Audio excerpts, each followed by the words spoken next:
Good evening friends. मैं सौरभ एक बार फिर से आपके सामने। वजह सेम वही है। एसएससी जेई का रिज़ल्ट। एसएससी ने डेट दी थी कि 26 फरवरी 2021 को एसएससी जेई प्री का रिज़ल्ट निकाल दिया जाएगा। इसको बीते हुए 2 दिन हो गए हैं और 26 तारीख को एक और रिज़ल्ट आने वाला था। एसएससी ने वो निकाल दिया, लेकिन एसएससी जेई का रिज़ल्ट उसी दिन आने वाला था। उसका उन्होंने अभी तक ना नोटिफिकेशन दिया है कि कब आने वाला है, ना अभी तक रिज़ल्ट उसका निकाला है कि कब रिज़ल्ट आएगा।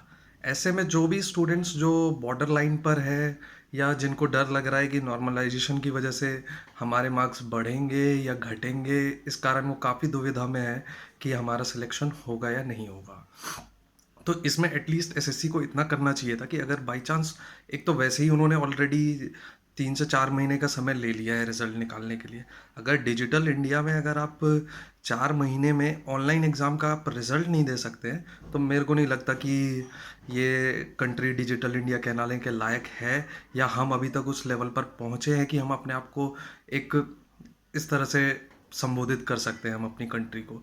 ये ये मैं नहीं कह रहा हूँ, ये लोग प्रूव कर रहे हैं कि हम उस लायक है ही नहीं अभी। क्योंकि जिस कंट्री में स्टूडेंट का रिजल्ट 4 महीने में आप इस डिजिटल ज़माने में आप नहीं निकाल पा रहे, तो आप आपके पास एक पूरा, मतलब आप सोच सकते हैं कि एक पूरा ऑर्गेनाइजेशन है जिसका सिर्फ काम ही इतना है कि आप एग्ज़ाम कराइए और आप रिजल्ट दीजिए और आप बच्चों को ज्वाइनिंग दीजिए। लेकिन हो क्या रहा है कि ऐसा कुछ होता हुआ नज़र ही नहीं आ रहा है। आप देख रहे हैं 2 दिन हो गया है, अभी तक सारे स्टूडेंट्स परेशान हैं। सारे ग्रुप्स पर आप देखिए लगभग यही बात चीज़ चल रही है कि एसएससी जेई का रिजल्ट कब आएगा, कब आएगा, कब आएगा। और ऐसा भी मुझे नहीं लगता कि एसएससी के चेयरमैन को नहीं मालूम होगा कि हाँ, हमने रिजल्ट का डेट दिया भी हुआ था। और अगर नहीं मालूम है तो ये उनको मालूम होना चाहिए, क्योंकि ये उनका काम है। उनको इस बात का तनख्वाह मिलता है कि वो बच्चों के ग्रीवेंसेस को सुने, उनके रिजल्ट निकाले, उनका एग्ज़ाम टाइम पर ले। अब देखिए, 21 मार्च को मेंस का एग्ज़ाम है। अब वो बच्चा किस मानसिक स्थिति से गुजर रहा होगा जिसका एग्ज़ाम 20 दिन बाद है, और उसको आज ये नहीं पता है कि मेरा सिलेक्शन होने वाला है, मैं मेंस लिखने वाला हूँ या मैं मेंस नहीं लिखने वाला हूँ। और दूसरा इशू है कि कितना शानदार इनका प्लानिंग चलता है कि 21 को मेंस का होगा, एग्ज़ाम होगा, और 22 मार्च को नेक्स्ट एसएससी जेई का प्री का एग्ज़ाम है। मेरे को नहीं लगता कि इस कंट्री में कोई भी इतना मल्टी टैलेंटेड है कि जो प्री और मेंस एक दिन बाद ही दे सकता है। और दोनों के एग्ज़ाम पैटर्न में काफ़ी अब ज़मीन आसमान का अंतर है। दोनों की प्लानिंग, स्ट्रेटजी, हर चीज़ अलग है।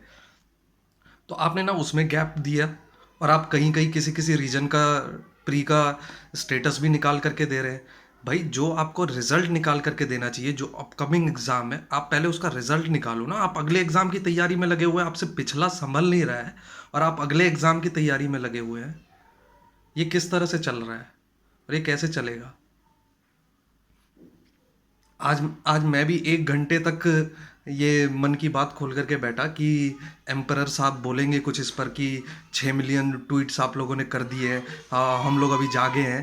लेकिन ऐसा कुछ हुआ नहीं। उन्होंने परीक्षा पे चर्चा की बात करी कि हर साल की तरह हम करेंगे इस बार भी परीक्षा पर चर्चा। लेकिन साहब को शायद से होश नहीं है, परीक्षा पे सिर्फ चर्चा ही हो रही है। चलिए देखते हैं कब तक रिज़ल्ट आता है। मैं भी इंतज़ार कर रहा हूँ, आप लोग भी करिए, हो सके तो अपनी अपनी तरह से आवाज़ उठाइए। Thank you.